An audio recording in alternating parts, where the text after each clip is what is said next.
Welcome, ladies. It's Coach Sam on the From Frantic to Free podcast. Welcome. I'm very excited today to have guest coach Janelle McDuffie. Hey, Janelle. Hi, how are you? Wonderful. Thanks for joining us. A little bit about Janelle before we jump in is that she's been writing resumes for 20 years now. Wow, that's amazing.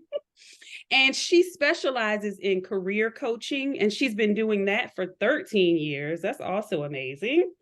And she's won lots of awards. So we'll share her information at some point during the podcast. You can look her up, find out more about her. And we're going to share more about what she has to offer during this podcast. The agenda or topics that we want to talk about today is mainly geared around career coaching and also the life coaching piece, which is what I offer. And Janelle and I were collaborating because I'm the life coach, she's the career coach, and we just want to be able to help a magnitude of women. The topics we're going to be talking about are finding a job that matches your skills and experience, competition from other job seekers. That can be something that worries us or annoys us. So we'll explore that. We'll also talk about salary and benefits, job security and stability, and work-life balance. So I'm excited today to get Me into those topics. too. Yes, Janelle, are you ready? I am. All right, I'm going to let you take the first topic, which is finding a job that matches your skills and experience. What are your thoughts on that? All right. So first of all, thank you for having me. I love that we're building this collaboration. I'm really excited about it.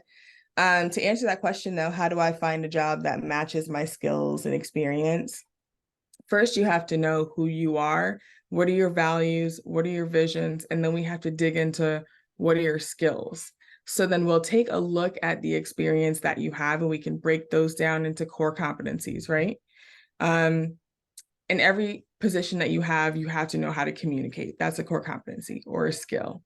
Every job that you have, I'm sure you're working with people. So then you can think about interpersonal skills. You can think about cross-functional collaboration. You have to define your skills and your experience before starting any job search. And it's essential to understand your skills and experience. So you'd have to make a list of your abilities, your qualifications, and any previous work that will align with that. To move on, so matching the skills and experience, you'll want to start looking at job opportunities, thinking about, reaching out to folks, let's say on LinkedIn, for positions that align with your skills. You can also use, it's slipping my mind. It's a US job search tool. It'll come back to me. All right. So once you figure out what your skills are, in order to align you with a job that you want, you'll have to create, of course, your customized cover letter and your resume to meet that and start networking immediately. But in order for you, oh my gosh, it's Career One Stop. That's what it is.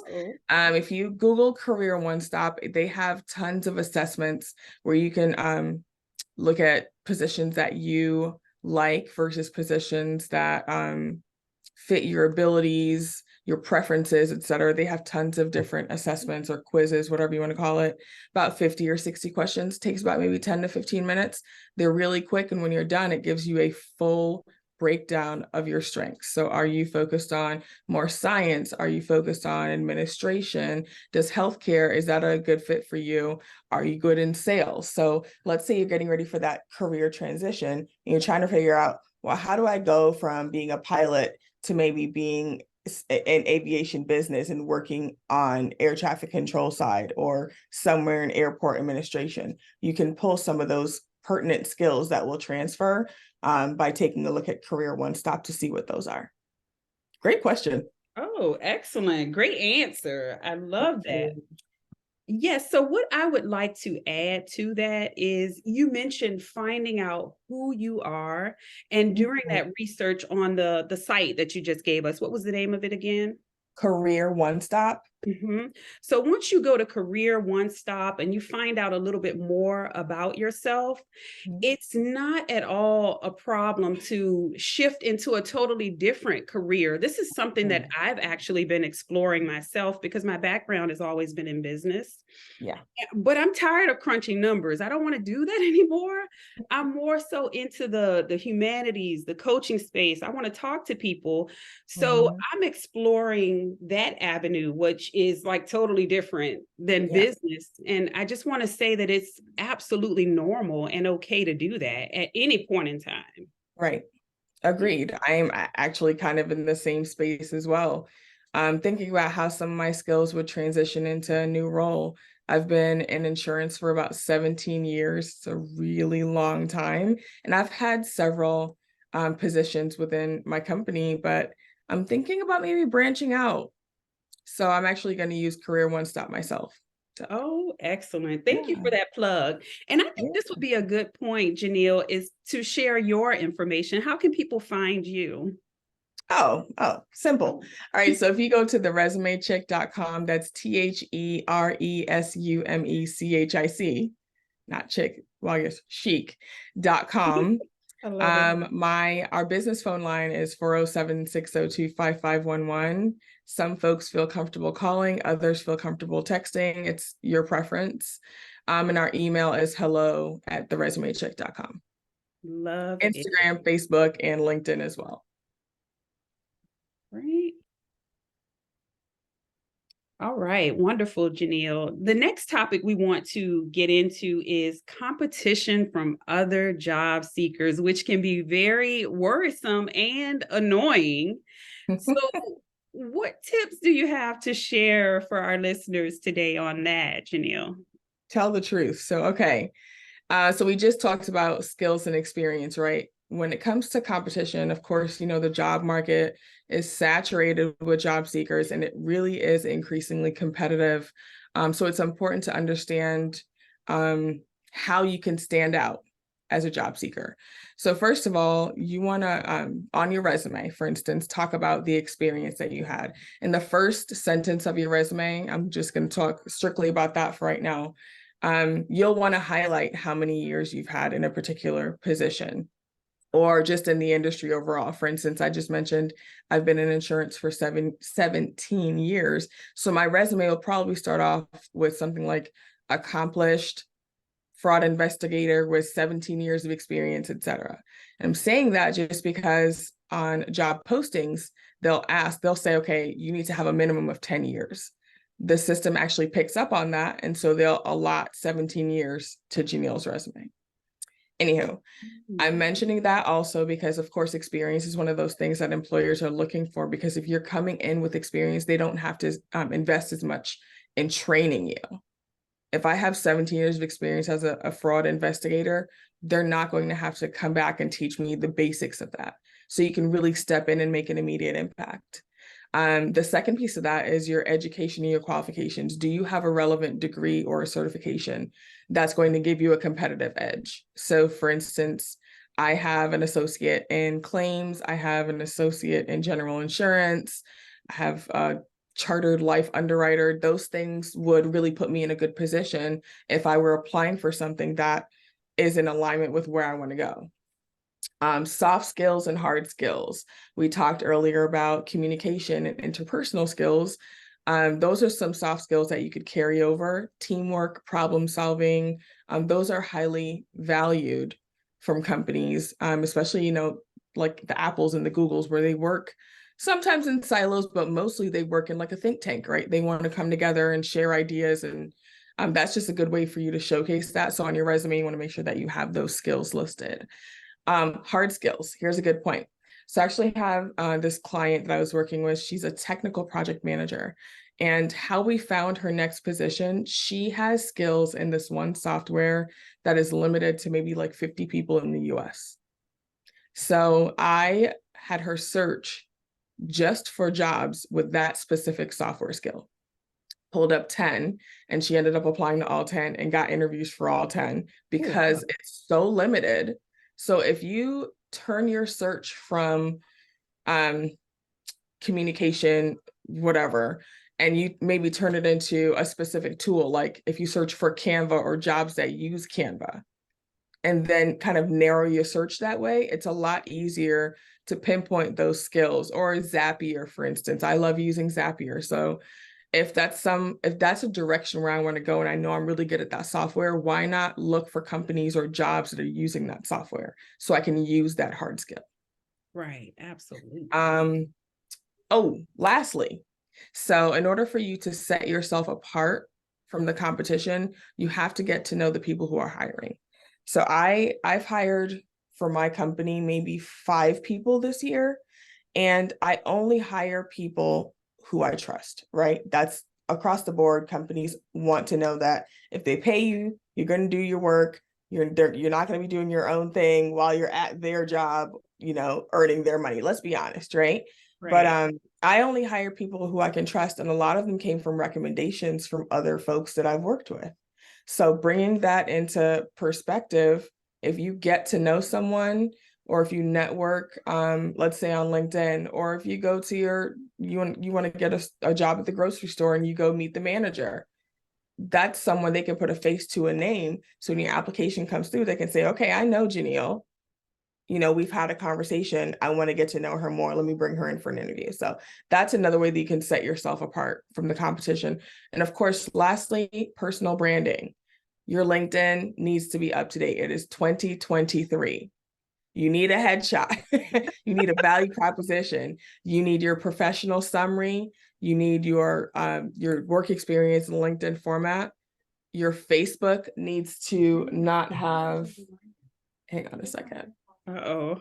Your Facebook, Alexa's going off. Your Facebook needs to not have anything that you would not want an employer to see. A lot of recruiters actually find candidates on Facebook, oddly enough.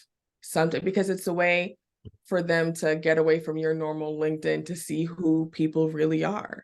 Are you going to be a really good fit for the culture? So Facebook, people show their true colors on Facebook. You're Facebook, right. Instagrams, etc. So you just have to be aware of that and set yourself up for success. Job market's competitive enough. Don't put your foot in your mouth on Facebook and lose a job opportunity.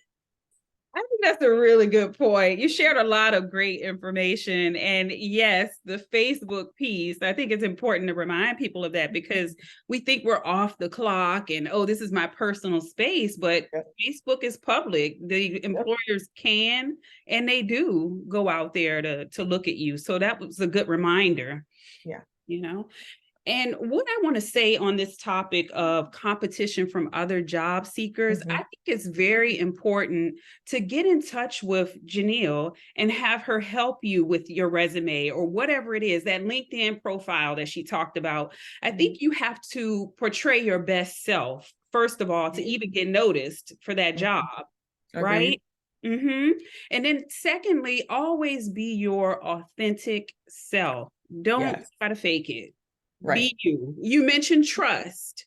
This is all interwoven in that space. You need to come across as a genuine person. Agreed.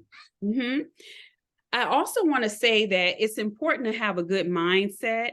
And this is the piece where I can come in to help you with having that type of mindset that you need to have so that you can always try to be in a grounded place. Also, you want to show up as a person who's in control of their time. There's nothing worse than showing a person that you don't value their time because you're always late to meetings or you never get your project done on time because you just don't have a good system in place. Right. That's where I can come in to help you with those types of skills. And let me plug in my information here, the life coaching piece. It's M as in Mary, B as in boy, S as in Sam, womenscoaching.com. That's where you can find out all about me and book a consultation. That's absolutely free. And we can go from there to explore what your needs are. All right. Also, I want to say on this topic is you have to have a good prayer game in place to keep you grounded. Yes. You got to be speaking to your higher power. And that'll keep you in that place of peace. So you're not worried about the next job seeker. You're doing everything you can do to put yourself out there. And if a particular job you may have your heart set on, if it doesn't work out for you, then that's not the job for you. And Mhm. you come to a place where you can accept that. So And two things actually, to go go ahead. ahead, Susie. No, I was just Two going to things say, to tag on to that, right?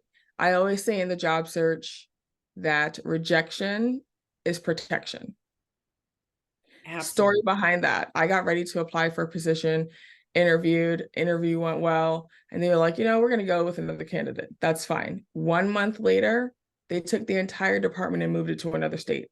Oh, I would goodness. have been out of a job in 1 month. In 1 month. 1 month. So Wow. rejection is sometimes protection. Yes, look And at how then, God looked out. yeah, when you're praying for a job, make sure that you're praying for a work environment that's going to be conducive to your success, that's going to bring you peace, that's going to have people who you can collaborate with, that you actually want to go to work. Pray for an environment where your boss is not a butthole. That's Right? important. Pray for an environment where they recognize your strengths and they actually put your strengths to use. Pray for an environment where they're actually going to pay you how much you're worth. Right. So think about some of those things. Don't just pray for me to get the job or me to get this salary. Pray for them to give you the benefits when you need it. Life is life. If someone, God forbid, passes away, you want to be able to say, okay, I'm going to take this time off to go do X, Y, and Z. Not have to say, well, our schedule won't allow that, or we're not going to extend benefits to you. You never want to hear something like that. Find a company that's really going to be true to your standards, true to your mission, true to your vision and your values for yourself. Absolutely. Thank you for sharing that. You're Yes. welcome. And then the last thing I want to say on this topic is just to be consistent. Keep on looking for the job. Don't put in one or two applications and then think something's going to happen. Have a schedule perhaps where you say, hey, on Wednesdays, I'm going to apply for at least 4 jobs. Right. Just be consistent with it. Yes, a job search schedule is mandatory. And to see, that's where you would help people out, right, Janelle? Yes, it is mandatory. I can definitely help you with that. Okay. All right. Next up, Janelle, we have salary and benefits that we want to explore. What do you have to tell us on that? Your favorite? Good. My favorite. All right. So you already know when you're choosing a company, usually the first thing you're looking at is the money. Yeah. Is it worth the jump? Is the grass going to be greener on the other side? Right. And I mentioned previously the benefits. Some folks will actually stay with a company because of the benefits. Pension, 401k, do they have a match? The health insurance, the life insurance, the eye insurance, the dental insurance, like people will actually stay for those benefits, because I want to make sure if something happens, you're taken care of. Right. On the flip side of that, you got to remember, God is always going to take care of you. I'm just going to throw that in there. So if you're getting ready to make that leap, also consider that you need to put faith in God so that he can take care of those things. He can help you make the decision based on the benefits that you need and the salary that you need. In addition, you want to think about, when you're thinking about salary, what are the industry standards for a position, right? So for example, claim specialists might be 38.5 at State Farm or 38,500 at State Farm, but the industry standards are 56. You already know you don't want to work there because they're not even meeting industry standards. That's just something to think about. You also have to consider your budget, right? And the company's budget. Can they even afford to pay you for the position? How long is your job even going to be there? That's another story for another day. But thinking about your budget, outline everything that you need to. Think about your mortgage, your rent, your gas, your et cetera, et cetera, et cetera. Think about your budget and then add 20% onto it, because you need spending money to go do whatever you want to do. If you want to go to Ross or Marshalls, you need to, budget that in there, and then multiply that times 26. So that's biweekly payments, and then figure out how much you need to make to live your life comfortably. Also think about job responsibilities when you're thinking about salary, right? Some companies, I won't mention any names, but they'll have a list of job responsibilities and you're like, okay, this seems reasonable. And the salary would be like $130,000. And the standard is like, maybe 90. You're like, well, they're paying me $130,000. And then you get in there and you're doing $300,000 worth of work Oh goodness. for $130,000. I'm not going to mention any names. What? I will say this is why you need to talk to people. Find out what the company is about, what's the culture. Are they not hiring? Are they not hiring enough, let's say, claims folks, and you're doing the work of 5 people? Think about some of those jobbers. You have to talk to people. Find out the juice, find out the tea. That's how you figure out whether or not that's going to be a good step for you, with regards to, is the salary worth it? Right. And then, of course, the benefits, we already talked about that, the retirement plan, paid time off, any perks that they may offer. I'll tell you one big perk for me. I'm going to let you know right now, I'm bougie. So State Farm, because they're an auto insurance company first, they have a deal with Hertz.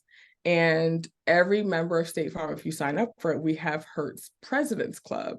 So I arrived in Atlanta and the banner at the airport said, Janelle Wilson, this 2020 or whatever it was, Lexus so-and-so is assigned to you, or maybe it was Escalade, who knows?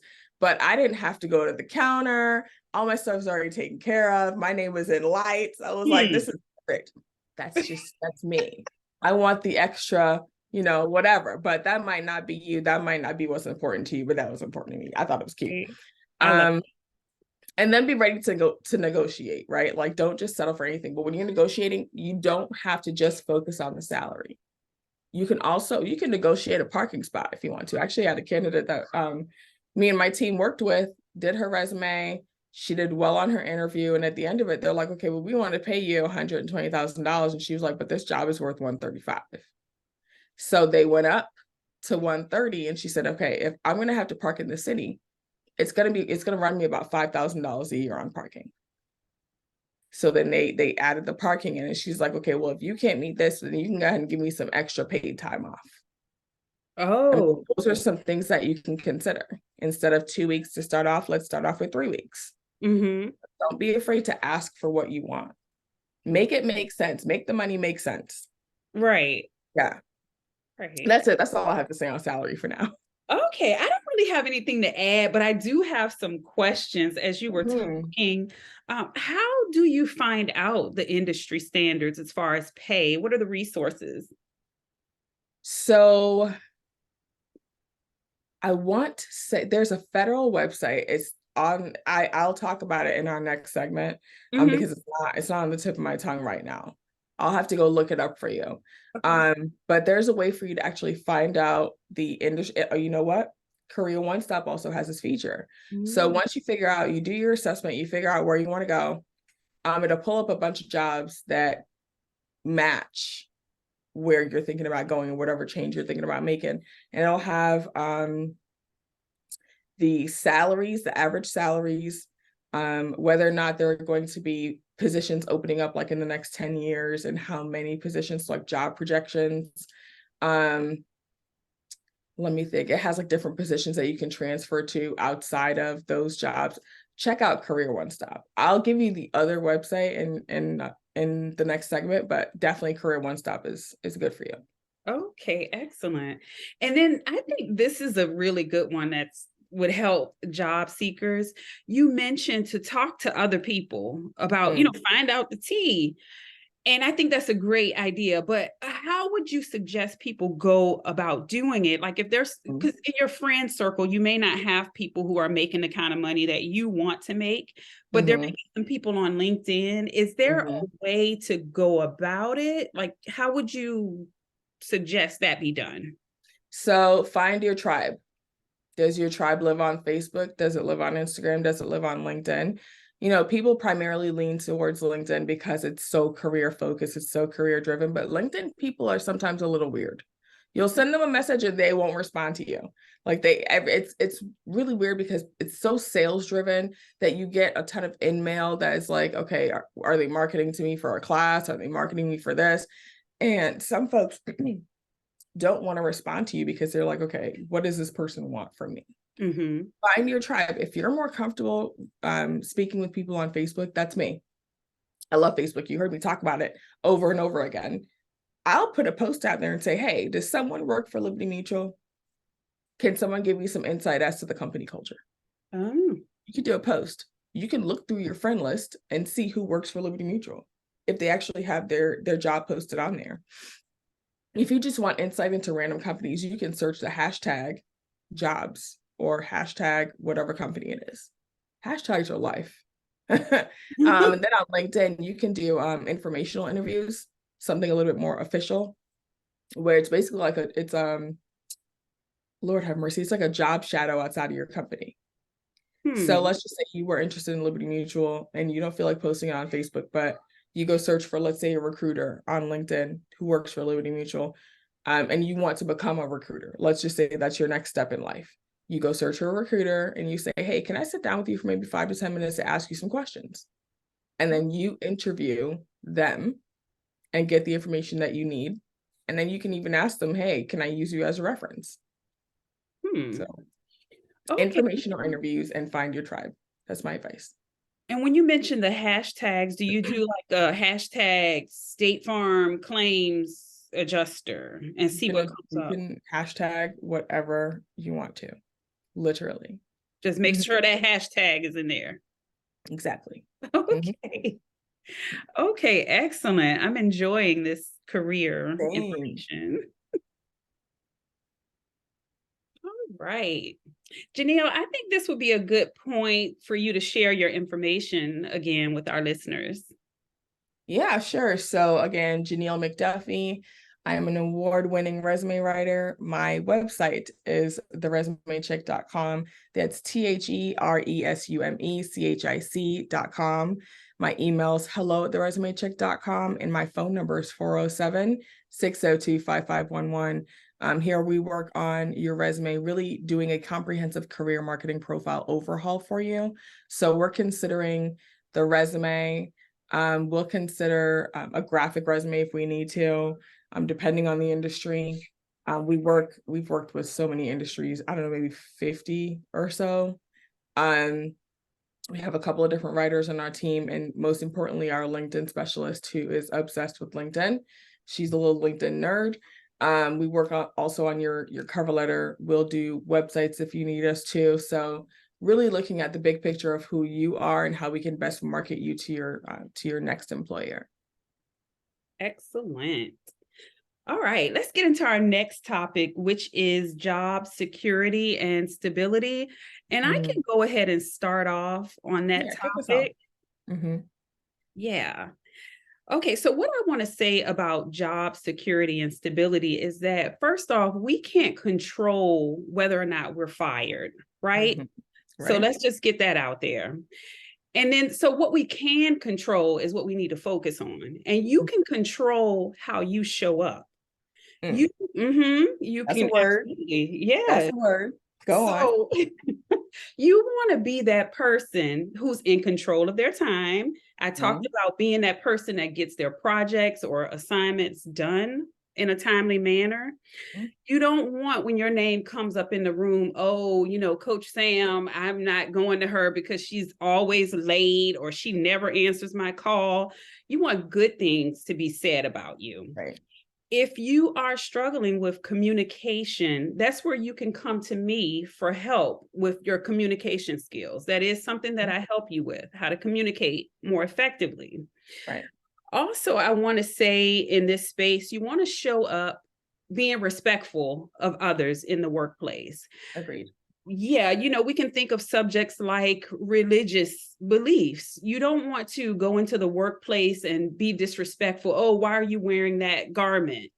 Those kinds of things. So you want to be a person that people enjoy working with. And another thing I want to say is step up and do as much as you can. You can go over what your responsibilities are, but I also don't want you to overwhelm yourself. If doing that is going to overwhelm you, then just do the best job you can do with what is in your span of control, what has been given to you. Right. Did you have anything you wanted to add to that, Janelle? I agree with what you're saying, everything that you're saying. You should be an asset. And when considering job stability, you have to think about you and you having a stable income, and do you want to be with a company for the long run, right? And can they hold you for the long run? When you're thinking about job security, do some research. Have the companies that you're looking at laid folks off? Are they doing reorganizations? Are they restructuring anything? Are they moving? Just like I told you previously, 1 month after I applied for the job, they picked up the department and moved it to another state. Is that something that they frequently do? You can look up different surveys. Diversity In has a good survey on how companies manage diversity. You can look at AM Best to see the financial results of a company. You know, are they going to be able to afford keeping you on board long term? So that's looking at the company stability. And then for you and what you can control, how are you showing up to work? Are you showing up, like you mentioned, with a bad attitude, or, you know, communication deficiencies or time management deficiencies? What are some of the skill sets? Like if they were to, would they be able to trade you in, right? Do they want to trade you in? Or are you that person where they're like, no, we cannot operate without you, Neil? Actually, I have a good friend of mine. She joked, but no, she was kind of serious. She said, I wrote my resignation, I handed it to my boss, and she said he shredded it in front of me because the operation cannot live without her. I love that. You want to be that person, and she's getting paid for it. So that's two things. You want to be the asset and get paid for it. Exactly.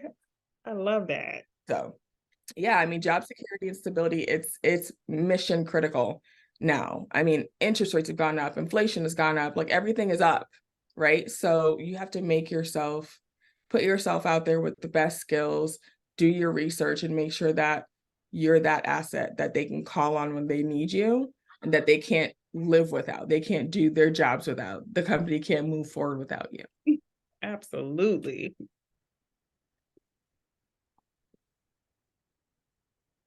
Right. So Mika, this is definitely your realm, right? We already know that work-life balance is crucial, right? It helps to prevent burnout, reduce stress, it improves your overall well-being. You have to, you know, that is how you show up for work, right? That weighs in on how you show up for work. So how can you help us with work-life balance? Yes, I love this topic of work-life balance. Thank you I for that know. question. I live and breathe this stuff, right? Okay, I did make a list of things that I want to make sure I touch on, so I will be referring to my notes. But the main thing I want to talk about in this space is that self-care. It's really, really important to get in that self-care without feeling guilty about it. You know, because we have to make sure that we take care of ourselves, that our cup is filled so that we can help fill other people's cup, right? I'm sure some of you have heard of that. Some of the keys to getting to a place where you have that good, healthy work-life balance is learning to schedule things. I talk about time management, but getting down deeper into that, what I mean is actually having a physical calendar and an electronic calendar, right?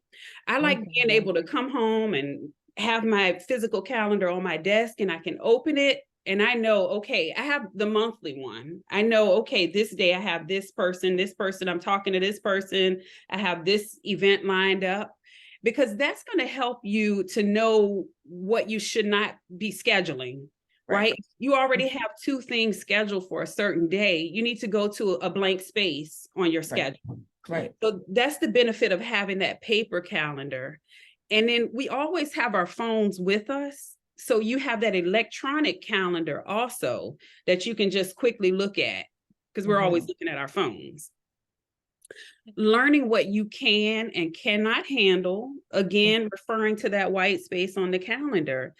Don't overwhelm yourself with 5 different things to do. Or a lot of times people may ask you to do something and your reflex is, yes, I can do that, without even checking to see if you maybe have something already booked for that day.